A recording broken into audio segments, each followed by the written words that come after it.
ဓမ္မရာဇဝင်ဒုတိယဆောင် sorry စတုဒ္ဓဆောင်အခန်းကြီး၄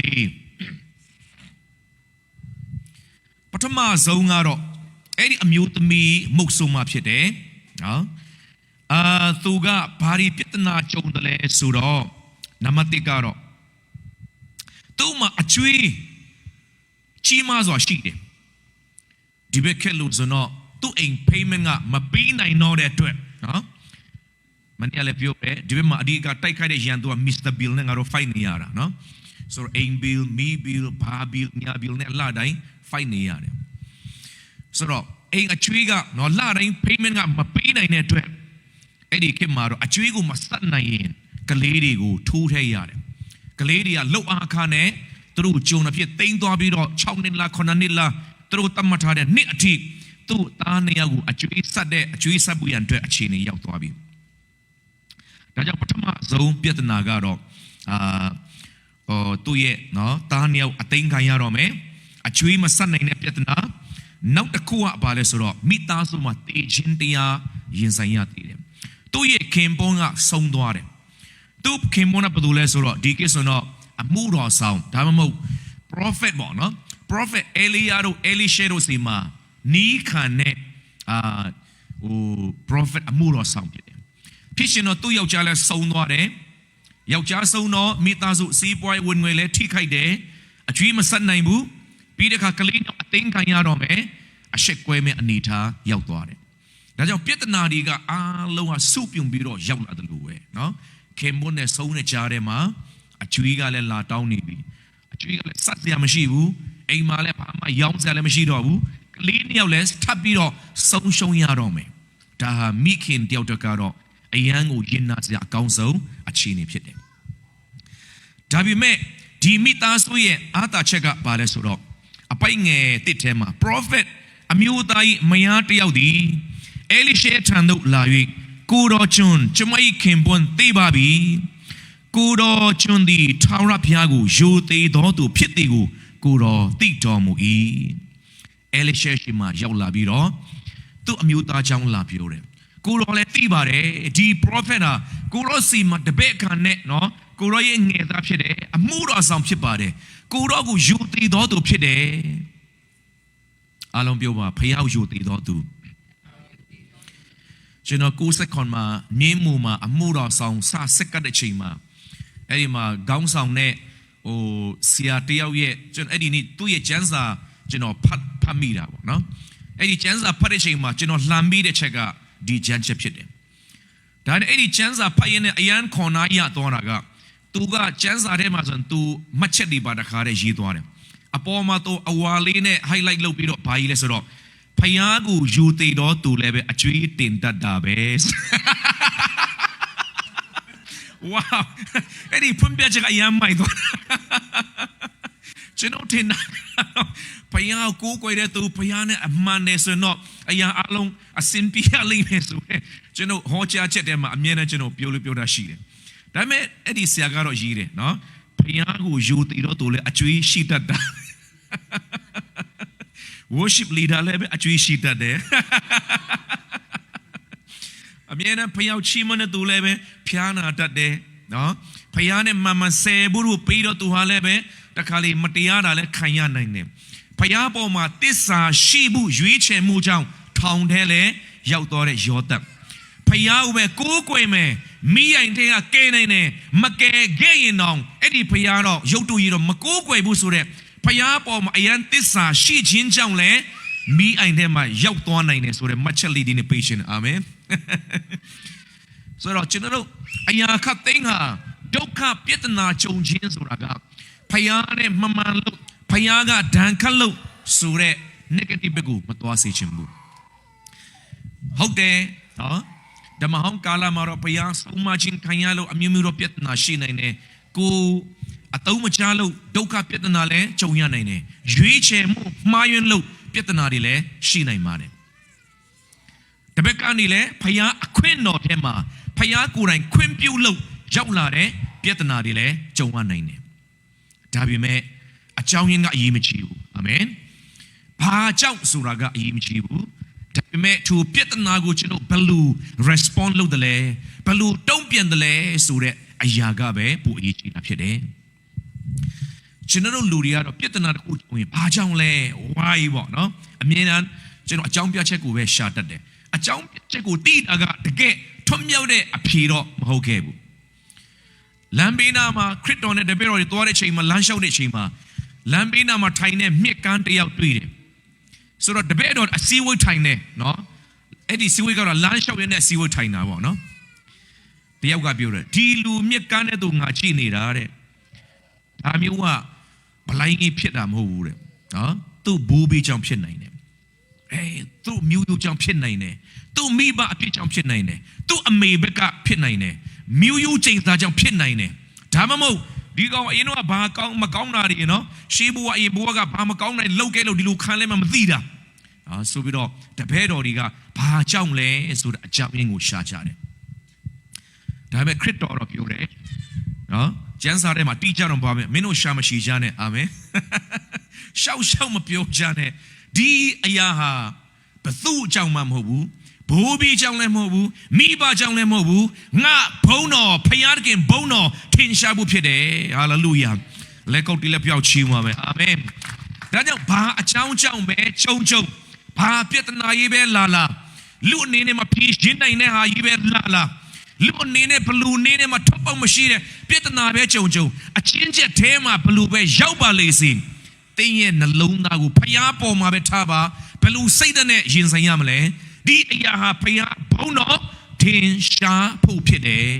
ဖျားရဲ့လက်တော်မြင်တွေ့ရမယ်ကိုရောရဲ့မဆာချင်းလက်တော်ကျွန်တော်မြင်တွေ့ဖို့ဖြစ်တယ်ဆိုတဲ့ဘက်ကိုပဲ focus ထားပါစာတန်ကတော့မင်းဆုတောင်းကနေလို့မင်းညံ့လို့မင်းအပြစ်ကြောင့်ဘိုးဘီတွေကြောင့်ဆိုတဲ့ယုံကြည်ခြင်းကိုဆွဲချတဲ့ဘက်ကိုသူကစန့်ကျင်ပေးမှာမဟုတ်ဘူးဆိုတော့ဒီထဲကအမျိုးသမီးကတော့ဒီအခြေအနေကြုံတွေ့တော်များလဲခင်မွန်းနဲ့ဆုံးနဲ့အရန်ကိုဝမ်းနဲ့ချီကွဲတဲ့တဲကနေအခုကလေးနှစ်ယောက်ပါအသိခံရတော့မယ်အိမ်ဒီလည်းအကုန်သိခံရမယ်နော်ဘဝပြတ်မဲ့အနေထားဖြစ်တယ်ဒါပေမဲ့ तू ကဘယ်သူစီမလာလဲဆိုတော့ prophet Elisha ထံကိုရောက်လာတယ်ယခုမှတဲ့ကျွေးရှင်ဒီကျမရဲ့သားနှစ်ယောက်ကိုကျုံခံစေခြင်းကလာပါပြီဟုကျွေးကြော်လေ၏အင်္ဂလိပ်လိုထဲမှာတော့ cry out ပေါ့နော်ငိုချွေးပြီးတော့လာတယ်ဆိုတော့ငိုကြွေးခြင်းလို့ပြောတဲ့အခါမှာတွင်တဲ့ကချီမွားခြင်းဝမ်းနဲ့ချီကွဲခြင်းမျောလင့်ခြင်းကုံဆုံးတဲ့အနေထားတကယ်ကိုနော်ဘာလို့ဘာကိုင်းမသိတဲ့ချိန်မှာလူဟာမျက်ရည်ကတော့ထွက်လာတယ်ဆိုဒီချိန်မှာလည်းဒီအမျိုးသမီးကသူ့မှာထွက်ပေါက်မရှိတော့ဘူးဒါပေမဲ့သူလာတဲ့နေရာကမှန်ကန်သောနေရာဖြစ်တယ်အာမင်တချို့တွေကစိတ်ပြင်းပဲသွားလဲဘာဆိုင်သွားတယ်တချို့ကစိတ်တကြရင်ပြဿနာတွေကြုံလာရင်နော်အရက်ဆိုင်တွေသွားတယ်ကာရိုကေဒီမှာသွားတယ်နော်ဆိုတဲ့ခဏမှာတော့ဘာညာကျေစင်လာမင်းတို့နဲ့တော့ပြောပါတော့နော်ဒါပေမဲ့တချင်းလဲဆိုပြီးအရက်တောက်တာမူးတဲ့ဟာတွေကုံသွားတဲ့နောက်ပိုင်းမှာတော့ပြဿနာကပူချီလာတယ်ပြဿနာကမပြောက်တဲ့ပြင်ခင်များခေါင်းတွေကြိုက်လာတယ်နော်ပူစိတ်တူလာတယ်ဖြည့်ရှင်းနိုင်တဲ့ခွန်အားတွေပူနဲလာတယ်ဒါကြောင့်အရက်ဆိုင်ကပြဿနာရဲ့အဖြေမဟုတ်ဘူးစိတ်ငြိလို့အရက်တောက်တာလည်းအဖြေမဟုတ်ဘူးနော် Facebook မှာရင်ဖွင့်တာကလည်းအဖြေမဟုတ်ဘူးကိုပြဿနာကိုနော်တစ်ကမ္ဘာလုံးကြီးညာပြီးတော့ပြဿနာကို magnify လုပ်ခြင်းဖြစ်တယ်တချို့တွေကပောက်ကွဲစားမရှိတော့ Facebook တစ်ချိန်လုံးပောက်ကွဲနေတာနော်သူတို့စာဖတ်နေရတဲ့ကိုတော်မှတမျိုးအလကားနဲ့ဆဲခါနေရဆိုတော့ Facebook မှာရင်ဖွင့်လိုက်လို့ဘာမှပြဿနာချုပ်ငင်းသွားမှာမဟုတ်ဘူးလူတွေကတီးပြီးတော့နော်ခင်ဗျားရဲ့ပြဿနာခင်ဗျားမကောင်းကြောင်းတွေထပ်ပြီးတော့ထပ်ဆင့်ပွားများဖို့ဖြစ်လိမ့်မယ်ဆိုတော့ဒီနေ့ဖျားစီလာပြီးတော့ prophet Elisha စီလာတယ် Elisha ကလည်းဘာပြောလဲဆိုတော့တင်းအဖို့အဘယ်တော့ငါပြုတ်ရမည်နီဆိုတော့ဘာလုပ်ပေးရမလဲတဲ့နော်ဘာလုပ်ရမလဲမေးတယ်နံပါတ်1ကတော့တင်းအိမ်၌အဘယ်ဥစ္စာရှိသနည်းဟုမေးလျင်ဆိုတော့ဒီစကားနှခွန်းဟာဘာလဲဆိုတော့ကိုယ့်အခြေအနေမှန်ကိုထင်ဟပ်စေတဲ့မိခွန်းပဲဖြစ်တယ်ဘာလုပ်ပေးရမလဲနော်ဘာလုပ်ပေးရမလဲဆရာရဲ့ကျွန်မဘာလုပ်အမှန်လဲမသိတော့ဘူးElisha ကလည်း sorry L O Elishable လည်းမဟုတ်ပါခုနအမောင်အမျိုးသားတွေနဲ့စစ်တိုက်တဲ့နော်ခေါင်းဆောင်လည်းပြောတယ်ရောချက်ဖတ်ဟုတ်ပြီကိုတော့တဲ့ဒီအလုံးအရင်ကြီးကိုတဲ့ကျွန်တော်တို့ဘယ်လိုတိုက်ရမလဲဘယ်လိုကိုယ်ကန်တွန်းလိုက်ရမလဲဆိုတာကျွန်တော်တို့ဘာလုပ်ရမှမသိတော့ကြောင့်ကိုတော့ကိုပဲမျှော်ကြည့်ပါတယ်ဟာလေလုယာဒါကြောင့်ဘာလုပ်ရမလဲဆိုတာမသိတဲ့ချိန်မှာအကောင်းဆုံးအလုပ်ကတော့ဖခင်ကိုမျှော်ကြည့်ခြင်းဖြစ်တယ်တစ်ပေထဲမှာပြောတယ်တင်တို့ကိုတတိနဲ့ကြည်ရှုတော်မူသောကြောင့်တင်တို့၌စိုးရင်ခြင်းမှုရှိသမျှကိုဘယ်သူစီအရမလဲကိုတော်၌အနံ့ကြလောတတိနဲ့ကြည်ရှုတယ်စပင်တော်ရည်တွက်တဲ့ဖခင်ဆိုတာကအလုံးမရှိအလို့ရှာပြီးတော့နော်ဘယ်နှချောင်းချလဲအဲ့လိုမျိုးပြောချင်တာမဟုတ်အသေးစိတ်ဂယုစိုက်တယ်ဆိုတာပြောချင်တာတခါတလေကြုံဘူးလားမသိဘူးနော်အထူးအမျိုးသမီးလေးတွေပေါ့နော်အမျိုးသမီးတွေဒီဟာလေးစားချင်လိုက်တာနော်ချက်ချင်းရောက်လာတာမျိုးဆိုတော့မတော်ပါသေးစိတ်ထဲမှာတောင်းတယုံလေးနဲ့မကြောက်တငယ်ချင်းဟဲ့နေအာငါ့အိမ်မှာမွေးငါချက်ကလာစားအောင်ဟာတော်ပဲငါစားချင်တာပါညာဆိုတော့ချုပ်ကိစ္စကိုစိုးတော့မတောင်းရသေးဘူးနော်အာရခိုင်မုတ်ဒီစားချင်တာနဲ့တော်ပဲဖြစ်သွားတာမျိုးပေါ့နော်စိုးတော့မတောင်းရသေးခင်မှာဖယားကအသေးစိတ်နော်ဆရာတမ်ပြပြောတယ်ဒီပစပ်ပတ်ကိုဖောက်ပေးတဲ့ဖယားကကျွေးနိုင်လို့ဖောက်ပေးတာဖြစ်တယ်အာမင်တာဝန်ယူနိုင်လို့ဖောက်ထားပေးတာဟာလေဒါကြောင့်မကျွေးနိုင်ဖောက်စားကြောင်းလည်းမရှိဘူးနော်ဒီအဆိုင်ထဲမှာခွေးတွေပြထည့်ထားပေးတာ तू ဖိနိုင်လို့ तू ထည့်ထားပေးတာဆိုတော့ငါတို့အသေးစိတ်ဂယုစိုက်တော့ဖျားဖြစ်တော့ကြောင်းနဲ့တင်တို့၌စိုးရင်ခြင်းအမှုရှိသမျှကိုပါလေကိုတော်၌အနံ့ကြလောကိုဟာကိုရှောက်စဉ်းစားနေရင်ခေါင်းချောက်တာဖတ်တယ်နဲ့စပင်စောစောဖြူတာပဲဖတ်တယ်မယ်နော်ဒီမှာအတွန်းဒီပူများလာပဲဖတ်တယ်မယ်ညအိတ်လို့မပြောတာတွေပဲအဖတ်တယ်မယ်ဆိုတော့ဖျားစီလာတယ်ဆိုတာက prophecy လာတယ်ဆိုတာကဖျားကိုအခုချင်းနဲ့လာခဲ့တာဖြစ်တယ်တင်းငါဖို့ငါဘာလုပ်ရမလဲနော်အဘယ်သို့ငါပြုတ်ရမည်နံပါတ်1တင်းအိမ်၌အဘယ်ဥစ္စာရှိနေဆိုတော့ဒီလူမျိုးပြဿနာတွေအသက်တာမှာဘာဖြစ်လို့ဘုရားကပေးတွေ့ရတာလဲလူကလေနော်လူဆိုတာကလူပါပဲနော်ဆိုတော့ကျွန်တော်တို့ရဲ့အကြအမြင်ဆိုတဲ့အာယုံ၅ပါးအပေါ်မှာယက်တီဘူးကတိတ်လွယ်တယ်လူလို့ပြောတဲ့အခါမှာအပိုင်း၃ပိုင်းနဲ့ဖန်ဆင်းတာတယ်နော်ခန္ဓာကိုယ်စိတ်ဝိညာဉ်ဆိုတဲ့ပိုင်းနဲ့ဖန်ဆင်းတာတယ်ကျွန်တော်ခန္ဓာကိုယ်လို့ပြောတာနဲ့ခန္ဓာကိုယ်တစ်ခုတည်းမဟုတ်ခန္ဓာကိုယ်ရဲ့ဖွဲ့စည်းပုံမှာအာယုံ၅ပါးပါလာတယ်အကြအမြင်အနတ်အယတာအထီးတွေ့ဆိုတဲ့အာယုံ၅ပါးဒါကြောင့်ကျွန်တော်တို့ကလူကဘာကိုယုံချင်တယ်လဲဆိုတော့မြင်ရမှကြားရမှကိုယ်တိုင်ထိရမှအယတာခံရမှအထီးတွေ့ကိုခံရမှနော်จิตသိမ်းမှုကြီးထားမှဟုတ်လားကျွန်တော်ကပူပြီးတော့ယုံကြည်ခြင်းတဲ့သဘောမှာရှိတယ်ဒါပေမဲ့ကျွန်တော်ရဲ့အသက်ရှင်ခြင်းခရိယာရဲ့စစ်မှန်တဲ့ယုံကြည်ခြင်းဟာအမြဲတမ်းမမြင်ရတဲ့ထာဝရတည်မြဲတဲ့အရာပေါ်မှာယက်တည်တဲ့တရားဖြစ်နေအဲ့ဒါပြဿနာနံပါတ်1ဖယားကိုယ်တိုင်ကမျက်စိနဲ့မြင်လို့မရဘူးအာမင်မျက်စိနဲ့မြင်လို့မရတဲ့ဟာကိုယုံမှုဆိုတာကလူရဲ့အသွေးသားအတွက်စိန်ခေါ်မှုကြီးဖြစ်တယ်ပြီးတဲ့အခါမှာဂတိတော်စကလုံးအနေနဲ့ပဲရှိသေးတာတင်းဝါချမ်းမချင်းပြီးပြီလို့ပြောပြီးမဲ့ခန္ဓာကိုယ်မှာနာနေသေးတယ်အဲ့ဒီချိန်မှာဘယ်မှာလဲချမ်းမချင်းလို့လက်တွေ့မမြင်ရသေးခင်မှာယုံကြည်မှုခဲရင်နဲ့အသက်90တရားပြည်တော်မဲ့အာပြန်ဖျားရှင်ကလူမျိုးကြီးဖြစ်မယ်တဲ့ဟာနော်အစွမ်းစားကြီးကုန်တဲ့ချိန်ကျမှလူမျိုးကြီးဖြစ်မယ်ဆိုအသက်30ရွယ်ဆိုလက်တွေ့ကြတယ်နော်ဆရာပေါင်းတို့ရွယ်ဆိုတော့ဒါမဲ့အဖွေးနော်တင်းချင်းနဲ့နေပြီဆိုတော့နေနဲ့ကြည့်မယ်ဆိုတော့နေဝင်ကနေပြီနော်နေဝင်ကနေဘဝချင်းနေမှာလူမျိုးကြီးဖြစ်မယ်ဆိုတဲ့ဟာကြီးကလက်တွေ့နဲ့တခြားစီဒါမဲ့ဖယားကမဖြစ်သေးတာကိုအရင်မြင်အောင်ကြည့်ခိုင်းထားတယ်မြင်ပြီလားတဲ့သင်မြင်တော့အရာကိုငါပေးမယ်ဒါကြောင့်ဖယားကတခါလေကျွန်တော်အသက်တာထဲမှာဘာဖြစ်လို့ အသက်90ရောက်မှဘာကြောင့်လူမျိုးကြီးဆိုတဲ့ဂတိတော်ပေးတာလဲနော်တေဂာနီလူနာပေါ်မှာတင်ချမ်းမာပြီလို့ဘာဖြစ်လို့ဂတိတော်လာပေးတယ်လဲဒီနေ့တင်းရဲ့ဝင်ဝင်နဲ့မဆက်နိုင်တော့တဲ့အကျွေးတွေဘာကြောင့်တင်ကြုံရတယ်လဲစီးပညာနဲ့ကိုလုံးမရတဲ့ယောဂါတွေဘာဖြစ်လို့အသက်တာထဲမှာကြုံရတယ်လဲဒီအချိန်တွေမှာဒီအမျိုးသမီးကသူ့ရဲ့ဝင်ဝင်နဲ့ဘလူးမှအကျွေးမဆက်နိုင်တော့ဘူးသူ့ရဲ့အစွမ်းခွန်အားနဲ့ဘလို့မှဖြည့်ရှင်းလို့မရတဲ့အရာတွေကြုံတွေ့ရတယ်။ဒါကြောင့်လောကမှာအသက်ရှင်သူတွေကတော့ဒီလူမျိုးအခြေအနေလူတိုင်းက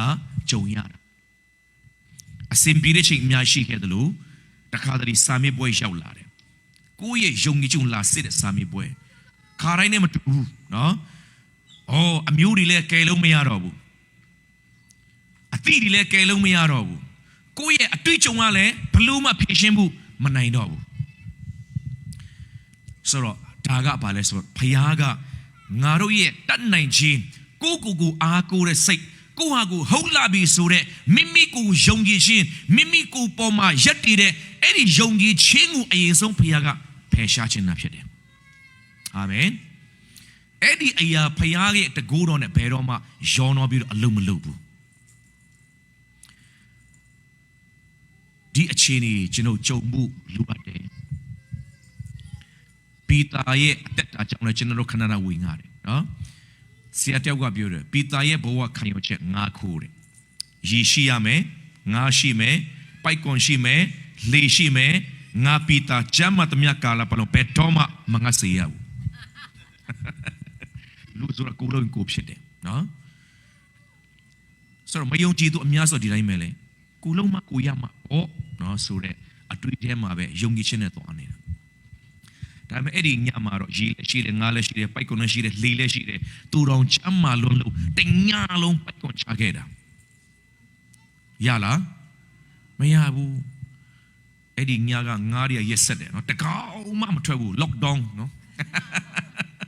ကိုဗစ်ထလို့လာမတကောင်မှပြန်ထွက်မလာဘူးနော်ဒီလောက်အတွေ့အကြုံဝါရင်တဲ့ပုံကူကြီးဘယ်ချိန်မှာဘလူငါးတွေရှိတယ်လဲငါဖားတဲ့နေမှာဒီခေတ်မှာအသက်ရှင်တော့ PhD ဘွေတော့တုံးထက်ကွန်းလောက်ရလောက်ပြီပေါ့နော်မွေးကြတဲ့ရီပေါ်မှာချီးပြင်းလာတယ်လေပေါ်မှာချီးပြင်းလာတယ်တငါတဲ့တဆွေလုံးတစ်မျိုးလုံးဒီအလုံနဲ့ပဲချီးပြင်းလာခဲ့တာအတွေ့အကြုံရှိတယ်သူလှုပ်တတ်တယ်ဒါပေမဲ့ပီတာရဲ့ဘဝမှာဖယားက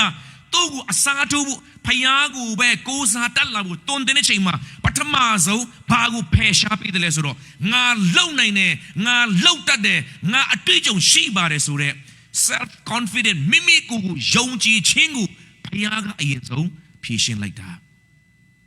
တညလုံးပိုက်ကွန်ချတယ်တညလုံးကြိုးစားခဲ့တယ်သူကငပြင်းတော့မဟုတ်အရင်ကြိုးစားခဲ့တယ်ဒါပေမဲ့ကြိုးစားတဲ့ချိန်မှာဘုရားမလာဘူးခရစ်တော်က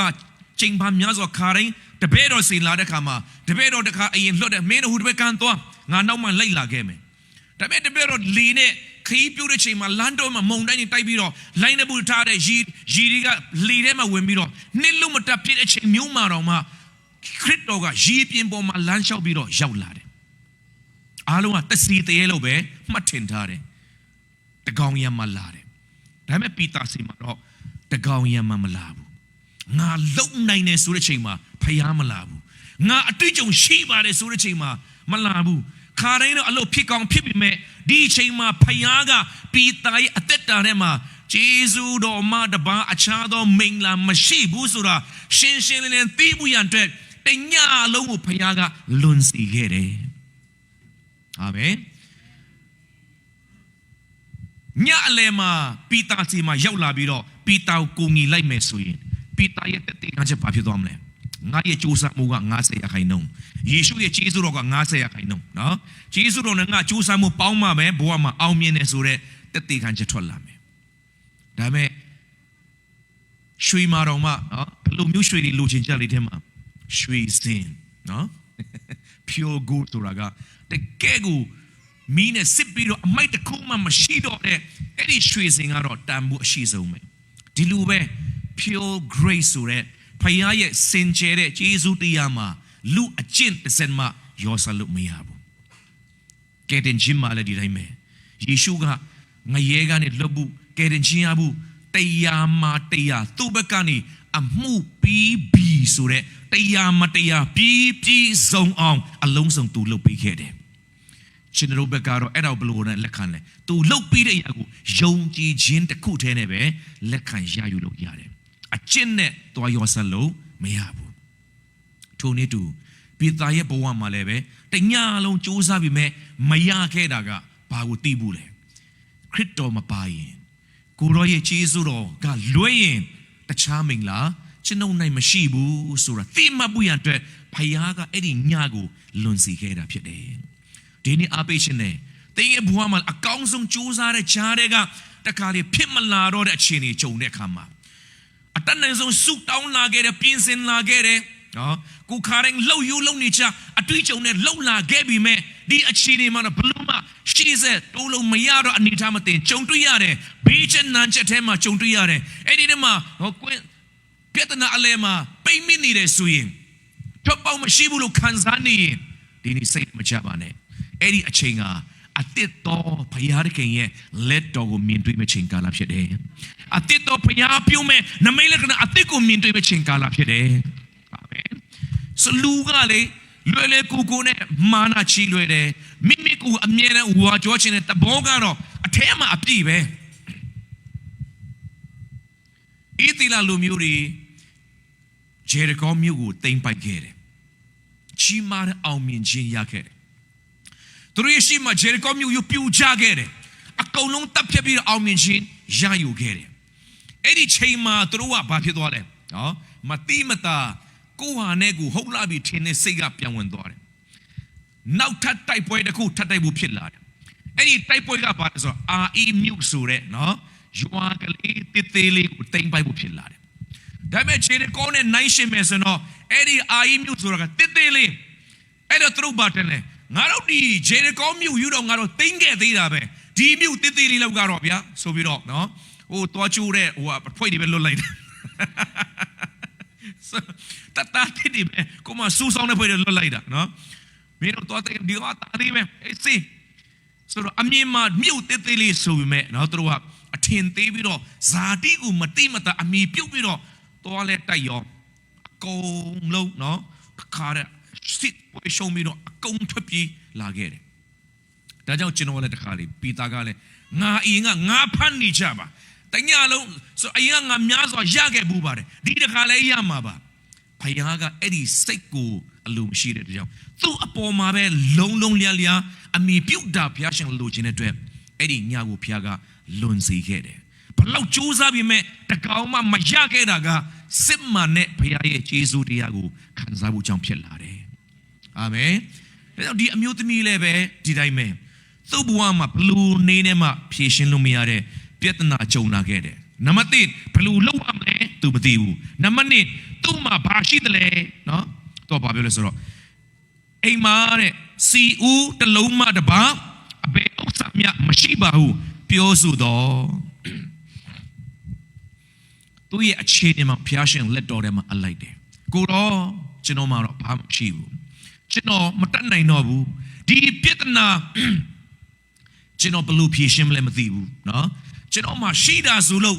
လက်နှစ်စုံပဲရှိတယ်ဆူတောင်းနဲ့เนาะဒီပါဇက်တစ်ပေါက်ပဲရှိတယ်ကိုတော့ကိုချီးမွမ်းခြင်းမှတပါကိုတော့ကိုကျေးဇူးတော်ချီးမွမ်းခြင်းတပါဆူတောင်းခြင်းမှတပါ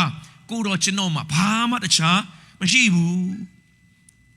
အဲ့ဒီအခြေအနေကမကောင်းပြီမဲ့เนาะကျွန်တော်တို့ဝိညာဉ်ရေးရအတွက်ကတော့ကောင်းတယ်ဟာလေလုယာအာမင်မကြုံသေးတဲ့သူတွေကြုံမစီလို့ဆူတောင်းမလို့ဖြစ်နေ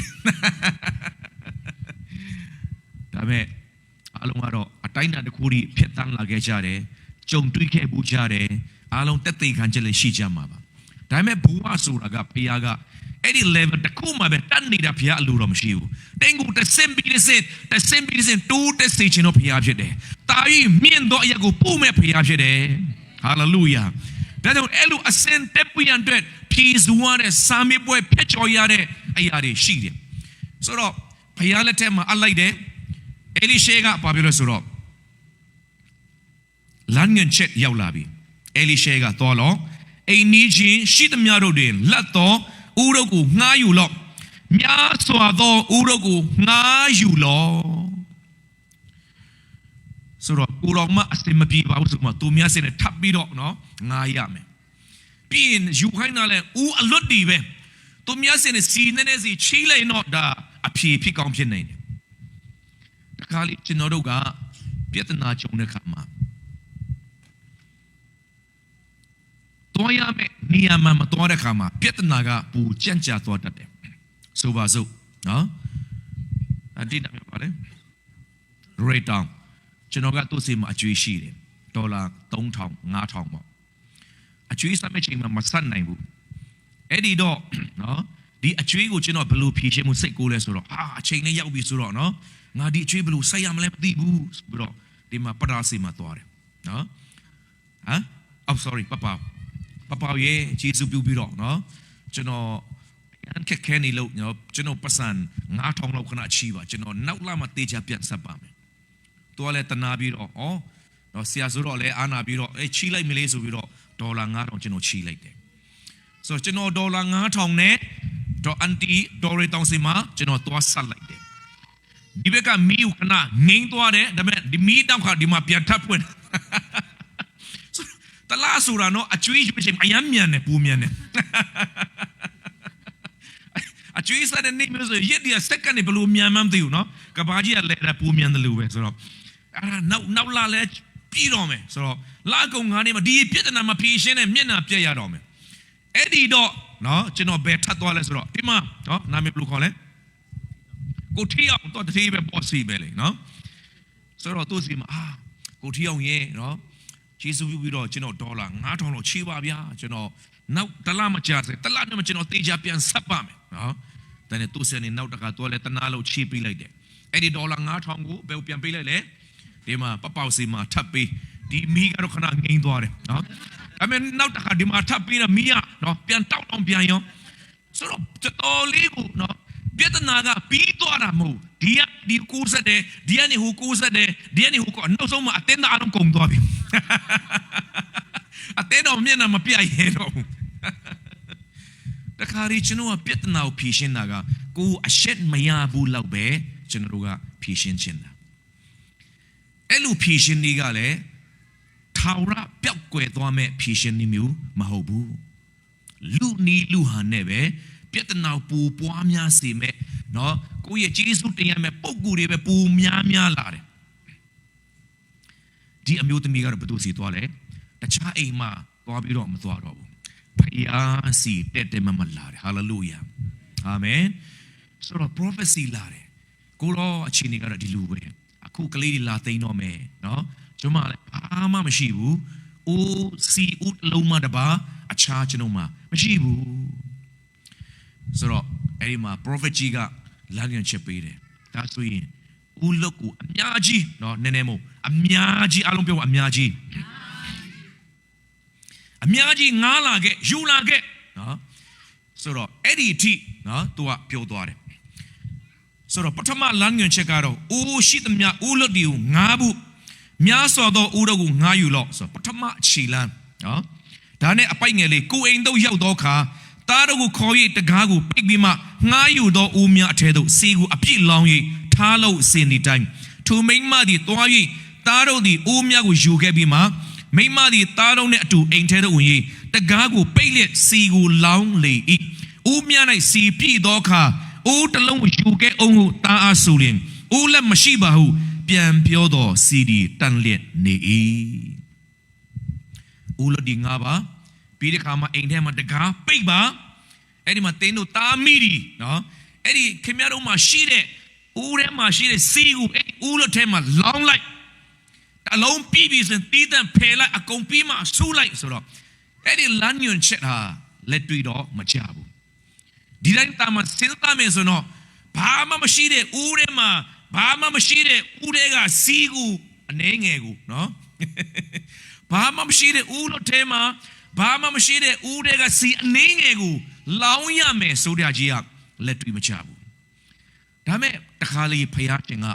ကျွန်တော်တို့ကိုပြဿနာဖြေရှင်းပေးတဲ့ခါမှာတခါလေကျွန်တော်ထင်တယ်ယုံကြည်ခြင်းရှိတယ်ဆိုတာကနော်ဘာမှမလုပ်ဘဲနဲ့ဖယားရဲ့လက်တော်လှုပ်ရှားဖို့ထိုင်ဆောင်ပြီးတော့အဲ့ရင်နဲ့စောင်းနာမျိုးကျွန်တော်ထင်တတ်တယ်အဲ့လိုလည်းမဟုတ်ဘူးဖယားစီမတင်ဆုတောင်းလာတဲ့ခါမှာဖယားတခင်ကတင်းကိုတကုတ်ကိုလမ်းပြလိုက်မယ် တဆုံတယောက်ကိုဖုံးဆက်ဘူးလားတဆုံတယောက်နဲ့သွားတွေ့ဘူးလားအာမင်ဆိုတော့ဖခင်ကအဲ့ဒီလမ်းညွှန်ချက်တွေပေးလာလိမ့်မယ်ဒါမှမဟုတ်မုတ်ဆိုးမတယောက်ဆိုတော့သူဘာဖြစ်လဲသူတော်မှစားစရာမရှိပါဘူးဆိုမှဖခင်ရဲ့လူ prophet အေလိယလားအေလိရှေသူ့ကိုအရင်ဆုံးသူ့ကျွေးခိုင်းတာသူတို့တော်မှနောက်ဆုံးကြည်စမ်းအဲ့ဒီမုံညက်နဲ့မုံကိုနေပြီးတော့မုတ်ဖို့မယ်ပြင်သားမိစားမယ်အဲ့ဒါပြင်တော့ကတ်ဆိုပြီးဆိုတော့ရှိသမျှစားစရာကုန်ပြီဆိုတော့နောက်ပတ်ဒီမှာတည်တော့မယ်ဒါသူတို့ရဲ့နောက်ဆုံးအစားအစာလက်ချံလေးဒါပေမဲ့ဖခင်အဲ့ဒီချိန်မှာဘာပြောလဲအဲ့ဒါကိုပေးလိုက်တယ်ဟာနော်ဖခင်လူကျွေးလိုက်ဆိုတော့ကျွန်တော်ရဲ့ဖခင်ကိုဆုတောင်းတဲ့ချိန်မှာလေဖခင်ကတင်းကိုတဆုံတခုလမ်းပြလာနိုင်မယ်ပြီးတောက်ကြတော့ဘလို့လမ်းညွှန်လဲအကောင်မှမရခဲ့တဲ့နေရာမှာပဲနောက်ထပ်တစ်ခါပိုက်ကွန်ချပါဦးနောက်ကလက်မခံခြင်းဘူးအတိတရားအတွက်ကတော့ဒါကကန့်နိုင်လက်ခံနိုင်ပွဲမရှိဘူးဒါပေမဲ့ယုံကြည်ခြင်းဆိုတာကလက်တွေ့ကြကြမကြကြဖခင်ရဲ့စကားတော်တိုင်းလက်တွေ့လှုပ်ဆောင်ပါဟာလေလုယာဖြစ်နိုင်ခြင်းမရှိတော့ညာလဲနာခံခြင်းနဲ့စပြီးတော့ပိုက်ကွန်နေချကြည့်ပါလက်တွေ့မကြတော့လဲဦးလွတ်ဒီအများကြီးဆိုအများကြီးငားလာခဲ့လိုက်အာမင်ဖြည့်ရှင်ဖို့အဓိကလှုပ်ပေးမဲ့သူကဖခင်ဖြစ်သောကြောင့်စပီးကုံသွားတယ်မေရီကနော်မှားထားတယ်အဲ့ဒီကြောက်ဦးတွေကိုရီအများကြီးဖြည့်ဆိုတော့အဲ့ဒီဦးတွေကြောက်ဦးဆိုတော့သူတို့ခြေထောက်ရီစီးတဲ့တကားဝနာမှာရှိတဲ့ရီတူလောင်နဲ့ဦးစီဦးစင်ဦးတွေပဲဘာမှမစီလူအချက်ကစပီးဒါပေမဲ့ဖိခိုင်းတာရီလက်တွေ့မချတော့ညာလေအဲ့ဒီတပည့်တွေကရီအပိတခါလေဦးထဲမှာအကုန်ဖိသွားကြတယ်အာမင်ဒီချိန်မှာပွဲအုပ်စီမှာသွားသွင်းလိုက်ဆိုတဲ့ချိန်မှာပွဲအုပ်စီရောက်တဲ့ခါကျတော့ပွဲအုပ်ကပြည်လဲမီးစမ်းလိုက်ရောကဘာမှာအကောင်းဆုံးစပီးဖြစ်သွားတယ်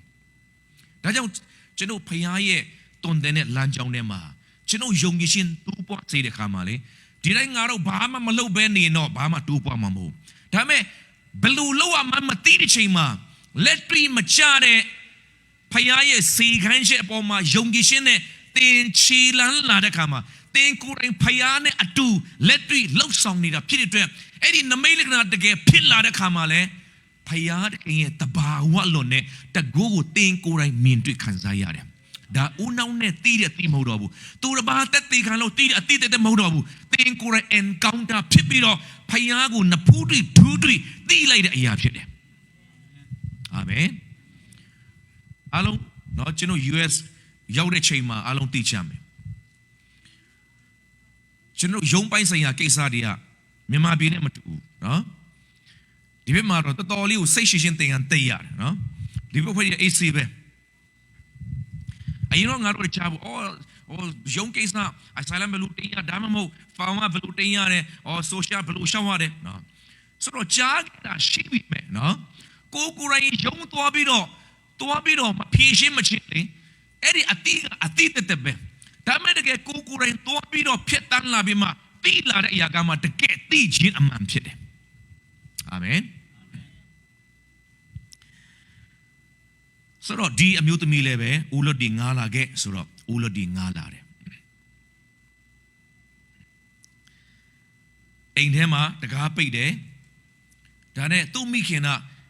ဦးထဲမှာရှိတဲ့စီအနှင်းငယ်ကိုဦးလွတ်အများကြီးရှိတဲ့ထဲမှာစားပြီးတော့တွန်းလုံးလိုက်တယ်ဒါကယုံကြည်ခြင်းရဲ့ခြေလှမ်းဖြစ်တယ်အာမင်ယုံကြည်ခြင်းခြေလှမ်းဖြစ်တယ်လောင်းရင်နဲ့မရက်တတ်နိုင်တော့ဘူးဦးတစ်လုံးပြည့်သွားပြီဒါနဲ့ထားတားရဲ့နှစ်ဦးတစ်လုံးယူလာခဲ့နော်နှစ်ဦးတစ်လုံးမလာခဲ့အဲ့မှာထပ်လောင်းစီကမကုန်နိုင်ဘူးအမြဲတမ်းတွန်းလောင်းနေတယ်နှစ်ဦးတစ်လုံးလောင်းနေပြည်တယ်နှစ်ဦးတစ်လုံးလောင်းနေပြည်တယ်နှစ်ဦးတစ်လုံးလောင်းနေပြည်တယ်ဆိုတော့ယုံကြည်ခြင်းနဲ့ငါးတလောက်ဦးလွတ်ဒီရှိသမျှကာလပတ်လုံးဖခင်ရဲ့ထောက်ပံ့ခြင်းဘယ်တော့မှမရက်သွားဘူးနောက်ဆုံးမှာနောက်တစ်လုံးယူလာခဲ့ဆိုတဲ့ချိန်မှာသူ့သားပါအမေဦးရီမချန်တော့ဘူးတဲ့ဦးလွတ်ဒီကုံသွားပြီတဲ့အဲ့ဒီချိန်မှာပဲစီကားဘာဖြစ်လဲတန်သွားတယ်ရက်တန်သွားတယ်ပြောချင်တာကတင်းရဲ့လူအချက်ဒီထက်ဘုရားရဲ့ထောက်ပံ့ခြင်းအမြဲတမ်းပူကြီးမာနေတယ်တင်းရဲ့ဘဝအသက်တာမှာကွက်လက်တွေဘယ်လောက်ရှိပါလိမ့်စေအဲ့ဒီကွက်လက်တွေထက် ဖြစ်ပေးနိုင်တဲ့ဖခင်တကူတော်ပူချီးမြတ်တာဖြစ်တယ်တင်ဘွားမှာအားနဲ့ချက်ရှိတယ်လူတိုင်းမှာရှိတယ်အဲ့ဒီအားနဲ့ချက်တဲ့ဖခင်တကူတော်စုံလင်းနေဟာလေလုယာအဲ့ဒီဦးလို့တရားဘာအတွက်လဲဖခင်ရဲ့ provision ကိုမြင်တွေ့ရမယ်အခြေအနေကောင်းဆုံးပဲဦးလို့ဒီမချုံခဲ့ရင်ဦးလို့ဒီအများကြီးမငားခဲ့ရင်ဖခင်တခင်ကဒီလောက်ထိထောက်ပံ့နိုင်နေဆိုတာသူမြင်တွေ့ခဲ့မှာမဟုတ်ဘူးဟာလေလုယာအများကြီးငားလာခဲ့လို့ပြောတာနော်ဒီထက်ငားနိုင်တော့ဘာဖြစ်လဲဒီထက်ပို့ပြီးတော့ season over ဒါကြောင့်ချီနီကိုချီပြီးတော့အသက်ရှင်တော့သူမဟုတ်ပါနဲ့ခတ်စားချက်နဲ့တွားတော့သူမဟုတ်ပါနဲ့အာမင်အမြင်အားဖြင့်မဲ့ချီလန်းတဲ့သူမဟုတ်ပါစေနဲ့လူဒီပြောတဲ့စကားနဲ့ပဲတွားလာတော့သူမဟုတ်ပါစေနဲ့ပဝန်းကျင်အချင်းကြီးအလိုက်ပဲနော်အလိုက်တဲ့မျိုးပါတော့သူမဟုတ်ပါစေနဲ့Paul ကပြောတယ် we live by faith not by sight ငါတို့အမြင်အားဖြင့်အသက်ရှင်တာမဟုတ်ဘူးတဲ့ယုံကြည်ခြင်းအားဖြင့်အသက်ရှင်နေ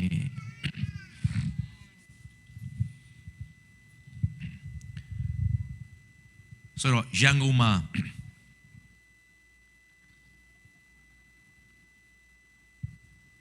ဘုရားကျွန်တော်လည်းကားတွေပေးထားတယ်ဆိုကျွန်တော်လည်းငယ်တုန်းက crazy hit တဲ့မြတ်ကားတွေအကုန်ရှောက်လဲပြီးတော့စီးခဲ့တာငယ်တုန်းကအရန်ကြိုက်ခဲ့တဲ့ကားတွေဆိုတော့ Prado တို့နော် Saab ကားတို့ Pajero တို့ဒါငယ်တုန်းကအရန်ကြိုက်ခဲ့တာ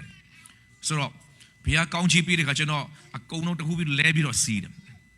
အမျိုးသမီးတွေတိတ်တော့မချဘူးဒါတော်စီးတဲ့ကားတော်ဆဲစီငါအရန်ကြိုက်လို့စီးခဏစီးပြရစီဆိုပြီးတော့စီးတယ်ဒါနဲ့အမျိုးသမီးကတော့သူက brand new ကြိုက်တယ်တဲ့အဲ့ဒါကျွန်တော်ကား showroom တွားကြည့်တယ်စိတ်ထဲမှာမှန်းတာကတော့3000ဝန်းကျင်တန်လောက်ဝယ်မယ်ပေါ့နော်အဲ့ဒါကြည့်တဲ့အခါကျအတစ်ထဲမှာအဲ့လောက်စီအသိမရှိဘူးနည်းနည်းမောင်ပီတာ second hand ဒီဟိုမိုင်နဲ့ဆိုတော့မိုင်1000တို့8000 9000မောင်ပီတာတွေတော့ရှိတယ်ဒါပေမဲ့အတစ်ကြိုက်တယ်ဆိုတော့ဘာဖြစ်ဖြစ်ငါတို့နိုင်တဲ့အထဲကပဲဝေလိုက်မလဲဆိုပြီးတော့အဲ့ဒီ use car တွေချိတယ်ဈေးတောင်စကားပြောပြီးသွားပြီ showroom ပိုင်ရှင်နဲ့အဲ့ဒါနဲ့ကျွန်တော်စိတ်ထဲမှာဟိုဖယားကစကားပြောတဲ့ဟာတခုရှိတယ်ကျွန်တော်စင်ကာပူမှာ visa ဝင်တဲ့ချိန်မှာအခန်းထဲမှာစကင်ပေါတရားဟောနေတာသူကဘာကြောင့်ဟောလဲဆိုတော့ prophet ကြီးကရှင်ဘုရင်ကိုပြောတယ်ဒီမိကြီးကိုတဲ့မြားတောင်းနဲ့ရိုက်ပါတဲ့ဒါနဲ့ရှင်ဘုရင်က3ခါရိုက်တယ်နော်ဖုံဆို3ခါရိုက်တယ်ဒါနဲ့ prophet ကြီးအရင်စိတ်ဆိုးတယ်ဘာဖြစ်လို့3ချိန်ပဲရိုက်တယ်လဲတဲ့အများကြီးရိုက်ရင်တဲ့အများကြီးအောင်မြင်ပါတဲ့ခင်ဗျားက3ချိန်ပဲရိုက်တဲ့အတွက်3ချိန်ပဲတိုက်ပွဲအောင်မြင်နော်မိကြီးရိုက်တဲ့ပတ်စံပေးရတယ်မဟုတ်လေနော်ဆိုတော့တခါလေကျွန်တော်ဖယားတကူတော့ကန့်တတ်တာဖယားမဟုတ်ဘူးကျွန်တော်ကနော်3ချိန်ပဲခဏခဏရိုက်နေလို့3ချိန်ပဲရိုက်စူတောင်းရင်တော့မှတိတ်မတောင်းရဲဘူးနော်ကိုရောမိသားစုမှာ portion machine လေးပဲအကျွေး machine ပေးပါပြီနော်နေ့တိုင်းစားနေတောင်းနေခွင့်ပေးပါအသက်မွေးလောက်တော့အစားအစာကိုပေးပါနော်အပူလည်းမလိုပါလူလည်းမလိုပါဆိုတော့မိသားစုစားနေတော်ပြီအဲ့ဒါပါလေ3ချိန်ပဲရိုက်တဲ့စွတ်တောင်းချက်ဖြစ်တယ် prophet ကြီးကဘာဖြစ်လို့အများကြီးမရိုက်တယ်လဲတဲ့အချိန်အများကြီးရိုက်ရင်အောင်မြင်ခြင်းရမှာတဲ့အဲ့ဒီစကားကကျွန်တော်နားထဲမှာဝင်လာတယ်အဲ့ဒီချိန်မှာလည်းအဲ့ဒီကား showroom ပိုင်ရှင်ကဘာပြောလဲဆိုတော့ဟာတဲ့ကျွန်တော်အထဲမှာလည်းအဲ့ဒီအသစ်တစီဟိုရောင်းစားရှိတယ်မဝယ်လဲကြည့်သွားလိုက်လေတဲ့ဟောအလကားကြည့်လို့ရတယ်ဆိုတော့ကြည့်လိုက်မလဲဆိုတော့အဲ့ဒါကားထဲဝင်ပြီးတော့ကြည့်တဲ့ခါမှာ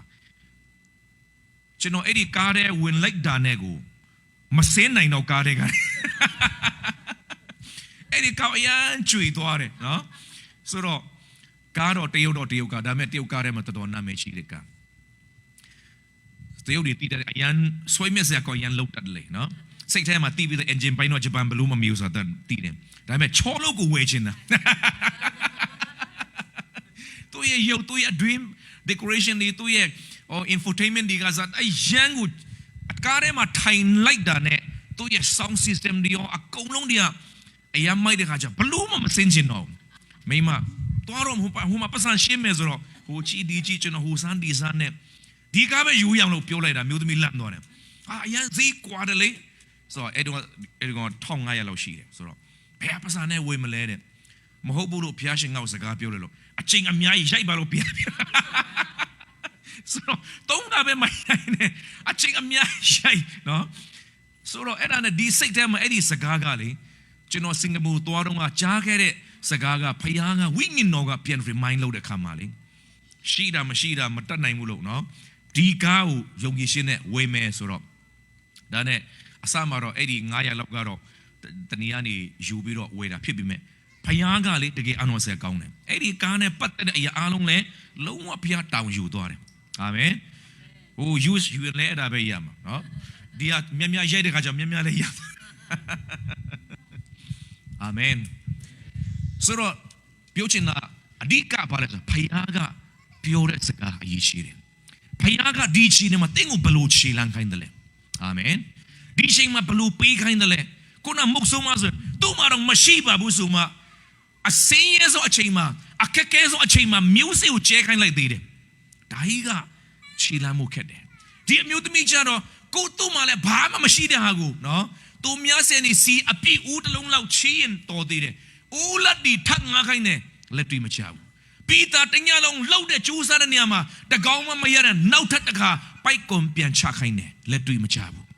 ဒါပေမဲ့ကောင်းကြီးမိန်လာဆိုတာကရည်ထဲမှာမရှိဘူးငါးချောင်းလည်းမဟုတ်ဘူးလေချောင်းလည်းမဟုတ်ပိုက်ကွန်ရှိလို့လည်းမဟုတ်ဘူးဖယားရဲ့ကောင်းကြီးမိန်လာဆိုတာဖယားရဲ့နှုတ်ထွက်စကားထဲမှာရှိတာဖြစ်တယ်အာမင်ဒါကြောင့်ခရစ်တော်ကပိုက်ကွန်ကိုချ၍ငါးကိုအုပ်ဆန်းလို့ဟုအမိန့်ပေးတဲ့အခါမှာပိုက်ကွန်ချလိုက်တယ်ဆိုတော့သူရဲ့ပိုက်ကွန်ကတော့ငါးကိုအုပ်မိတာငါးဒီကအတင်းသူရဲ့ပိုက်ကွန်ထဲမှာလာဆက်ကပ်လို့အာမင်ဘယ်လောက်တော့ရသွားလဲဆိုတော့40နိလူမတာသူရဲ့ဘဝမှာအဲ့လောက်များတဲ့အောင်မြင်မှုမျိုးသူမရှိခဲ့ဘူးဒါပေမဲ့အဲ့ဒီနေ့မှာသူသိလိုက်တာကကောင်းကြီးမိန်လာရဲ့အရင်မြစ်တာယေရှုကိုယ်တိုင်ပဲကောင်းကြီးမိန်လာဘုရားရဲ့နှုတ်ထွက်စကားထဲမှာပဲရှိတယ်အာမင်ဆိုတော့ကျွန်တော်တခြင်းနဲ့မှာလဲဆိုတယ်နော်ကိုရောစကားတနိုင်နေယုံလိုက်ကိုရောစကားဖြစ်နိုင်နေယုံလိုက်ဆိုယုံသူတိုင်းအပေါ်မှာဖြစ်လေထိုးချဆိုတာပြုတ်တဲ့ဘုရားနောက်ဆရာကောပြီးခြင်းနဲ့မှာလဲကိုရောပြောရင်ပြောတဲ့တိုင်းဖြစ်လာတယ်ဖြစ်စေလို့ပြောရင်ဖြစ်လာတယ်လေးရက်လုံးနဲ့လာဇရုထဲမှာနော်ဒါကြောင့်ငါးကူအုပ်ဆန်းလို့အမိန်ပေးတဲ့ခါမှာငါးတွေတကယ်အုံမိသွားတယ်စီကူလောင်းလို့ပြောတဲ့ခါမှာစီဒီဒလဟောစီထွက်လာတယ်အာမင်ဆိုတော့တင်းရဲ့လူဝချက်တွေကဦးလွတ်ဒီဘလောက်များတယ်လဲကျွန်တော်မသိဘူးတချို့ဦးလွတ်ဒီကနော်မိမဆိုတဲ့ဦးလွတ်လည်းဖြစ်နိုင်တယ်တချို့ဦးလွတ်ဒီကယောက်ျားလူဝတ်တဲ့ဦးလွတ်လည်းဖြစ်နိုင်တယ်တချို့တွေဒီချိန်မှာတော့အလုတ်ကင်ဆိုတဲ့ဦးလွတ်နော်လူဝတ်တာလည်းဖြည့်ဖို့လိုတာလည်းဖြစ်နိုင်တယ်ဆိုတော့ကိုယ့်ရဲ့ဘဝမှာဆုတောင်းတဲ့အကြီးကြုံတွေ့ရတဲ့ပြဿနာတိုင်းနဲ့လွတ်မြောက်ဖို့ရန်အတွက်ဦးလွတ်ဒီဖြည့်ရှင်းမဲ့ကိုယ့်လက်ဒီအများကြီးရှိနေပြီမဲ့ကိစ္စမရှိဘူးဒီနေ့ဘုရားမျက်နှာတကယ်ရှားတဲ့ခါမှာဘုရားစီလာတဲ့ခါမှာဘုရားကရှင်တို့အမြဲတမ်းထွတ်မြောက်တဲ့လမ်းကိုပြင်ဆင်ပေးပိုင်တော့ဘုရားဖြစ်တယ်ဟာလေလုယာတလုံးပြီးတလုံးလောင်းတယ်ပြည့်သွားတယ်တစ်ခုပြီးတစ်ခုလောင်းတယ်ပြည့်သွားတယ်ဘယ်ချိန်ထိတောင်လဲနောက်ထပ်ဦးလွတ်မရှိတော့တဲ့ထိဟာလေလုယာကုံတဲ့အထိစီကရက်တမသွားဘူးတားရဲ့ဦးလွတ်တလုံးယူလာခဲ့ဦးလွတ်ယူလာပြီးမှလောင်းတဲ့ခါမှာရက်တနဲ့စီမဟုတ်ဘူးဟာတားရဲ့ဒုက္ခပဲစီကတော့ကုံသွားပြီဟာဦးဒီတော့အများချန်သေးတယ်မဟုတ်ဘူးလောင်းနဲ့လောင်းသမျှဦးလွတ်ရှိသမျှအားလုံးမှာစီဒီတုံးလောင်းချင်းခံရတယ်ဘယ်တော့မှရက်တနဲ့ဖျားထောက်ပံ့ခြင်းစီစဉ်နေစေဘယ်ချိန်မှာပဲရက်တန်သွားလဲဦးလွတ်မရှိတော့တဲ့ချိန်မှာဒီနေ့တင်းရဲ့လူအချက်တဲ့ဘုရားရဲ့တတ်နိုင်ခြင်းဟာဘူတကူကြီးလဲဆိုတာယုံပါဒီနေ့တင်းမှာဘာလူအချက်တဲ့ကွက်လက်တွေရှိတယ်လဲနော်ဘာပြဿနာကြုံနေတယ်လဲဘယ်အရာရင်ဆိုင်ကြုံတွေ့နေရတယ်လဲသူဦးလွတ်တိုင်းကိုပြည့်ပေးမဲ့ဘုရားတဲ့သူရှိတဲ့ဘုရားဖြစ်တယ်ဟာလေလုယာဒီနေ့တင်းကိုတင်းအထဲမှာလဲဝိညာဉ်တော်ရဲ့တောင်းလုံးခြင်းကိုခံဖို့ဖျားစီလာဖို့ဘယ်လိုလုပ်တယ်လဲဆိုတော့ကိုအစွမ်းစားကိုအမိပြုတ်တာဒီကိုရဲ့ဦးထဲမှာရှိတဲ့အရင်တုံးချလိုက်ပါအာမင်မိမိကိုဦးလို့ကဲ့သို့ကိုတော့ကိုပဲချ ကျွန်တော်အမိပြုပါတယ်ကိုတော်ကိုပဲလူအပ်ပါတယ်ကိုတော်ရှင်ကိုပဲလူအပ်ပါတယ်ကိုတော်ဖြစ်ပေးပါကိုတော်ကပဲလမ်းပြပေးပါတင်းရဲ့အတိကိုလည်းဦးတော်အနေနဲ့ဖယ်ထားလိုက်ပါအာမင်ငါတိတဲ့ငါတက်တဲ့အတိအတက်နဲ့တွားရင်တော့အကောင်းဆုံးနဲ့လွေးချော်သွားနိုင်တယ်ကိုတော်ဒါကြောင့်ကျမ်းစာကိုထာဝရဘုရားကိုအမိပြုလို့ကိုညံကိုအမိမပြုနဲ့တင်းရဲ့ညံထဲမှာလည်းဦးတော်ဖြစ်ပါစေပြောချင်တာကဘာမှမသိယူနဲ့ပြောချင်တာမဟုတ်ဒါပေမဲ့အဲ့ဒါကိုအမိမပြုတ်ဘဲနဲ့ဘုရားရှိမှကိုတော်ကပဲဖြစ်ပေးပါဟာလေလုယာအာမင်အာမင်အာမင်ဆိုတော့ငါလောက်တတ်ပါတယ်အဲ့ဒီအတွေ့အကြုံတွေလည်းဦးလို့အနေနဲ့ထားလိုက်ပါအတွေ့အကြုံမှာလည်းမရတဲ့အတွေ့အကြုံဆိုတော့ကောင်းခဲ့ပါတယ်ဒါပေမဲ့ဂျေရီကောမြို့ကိုအောင်မြင်တိုင်းအာအီမြို့ကိုအောင်မြင်ရမယ်မဟုတ်ပါဘူးဘုရားကိုအားကိုးတဲ့အချိန်တိုင်းမှာပဲအောင်မြင်ကြီးရမှာဖြစ်တယ်အတိတ်ကအတွေ့အကြုံနဲ့ဒီနေ့မှာဆက်သွားလို့မရတော့ဘူးအာမင်အော်ငါတို့ငယ်တော့နိုးထားမှဘလို့ဖြစ်ခဲ့တာအဲ့ဒီနိုးထားမှထားခဲ့လိုက်တော့တချို့တွေပြောတယ်ငါတို့ကနိုးထားမှုတွေဒီခေတ်ကျတော့ပေါ်ဆဆနဲ့ဘလို့ဖြစ်လဲမသိဘူးတဲ့ငါတို့ကနိုးထားမှုဖြစ်တိုင်းမှာလူတွေအမြဲတမ်းငိုတယ်ငိုတာမငိုတာလည်းမဆိုင်ဘူးအာမင်နိုးထားမှုဆိုတာတကယ်ဝိညာဉ်တော်ရဲ့တိုးတက်ခြင်းခံရအဓိကပဲဝိညာဉ်တော်ရဲ့အထဲမှာတကယ်ရဖို့ပိုအရေးကြီးတာအာမင်အရင်တော့တတိခံချက်တွေကကျွန်တော်ရဲ့တင်တဲ့တည်းနဲ့တခါတည်းချစ်သိမ်းမွေးထားပြီးတော့ကျွန်တော်ကယ်တင်ချင်းရသွားတယ်တချို့တွေအဲ့ဒီအတွေ့အကြုံမှာကြံခဲ့တယ်ကယ်တင်ချင်းကချစ်သိမ်းမွေးနေမှာဆိုင်တော့တော့ထားချင်တာမထားချင်တဲ့နေယေရှုတကယ်ယုံရင်ရမှာတခါလေကျွန်တော်အတိတ်ရဲ့အတွေ့အကြုံနဲ့ပဲဘုရားကိုကန့်တတ်တယ်အတိတ်ရဲ့အတွေ့အကြုံနဲ့ပဲဝိညာဉ်တော်ငါတို့ကန့်တတ်တယ်ငါတို့အသင်းတော်ကဒီလိုမျိုးပဲဘောင်ခတ်တဲ့နယ်နိမိတ်ထဲမှာပဲဝိညာဉ်တော်တိမ်ထားခြင်းတာမဟုတ်ဘူးဝိညာဉ်တော်ခေတ်ကာလတစ်ခုချင်းစီတိုင်းမှာအတစ်တော့အရာကိုလှုပ်တော့ဖျားဖြစ်တယ်လက်ကုပ်တီးလက်ဖျောက်ချီးမွမ်းရအာမင်ဒီနေ့ကဘာမှလည်းဘယ်လိုမျိုးတွားဒီဟာဒီနေ့ဒီမျိုးမပြုတ်ပဲနဲ့မျိုးမပြတ်ပဲနဲ့ဘယ်လိုမျိုးတိတ်ဆန်ရှင်းတတ်နိုင်လဲသူ့အချိန်ကအလိုက်ယာတီအလိုက်ပြောင်းလဲပြီးတော့ယာတီနဲ့အငီလိုက်ရောငီထွေစွာဆက်နေတွားတဲ့တိတ်ဆန်ဒီပဲဆက်အသက်ရှင်နိုင်တယ်အာမင်တချို့ခရိယန်တွေဘာဖြစ်လို့ဝိညာဉ်မှာနောက်ကျသွားလဲအတိတ်ရဲ့အတွေ့အကြုံနဲ့ပဲရှင်းတတ်တယ်ဒီကနေ့မှာဝိညာဉ်တော်ကဘာလို့တလဲသူတို့ခံယူနိုင်တဲ့စွမ်းနာမရှိတော့ဘူးစီးပွားမှာအိမ်နော်တချို့တွေဖတ်ဖို့လိမ့်မယ် Nokia ဆိုတဲ့ဖုန်းကင်မှုလို့ရှိလား keypad လေးတွေလက်ထောင်မောင်းတီချာတယ်ဒီဖွဲ့တွေတိတ်ပြီးတော့မငယ်တော့တီချာတယ်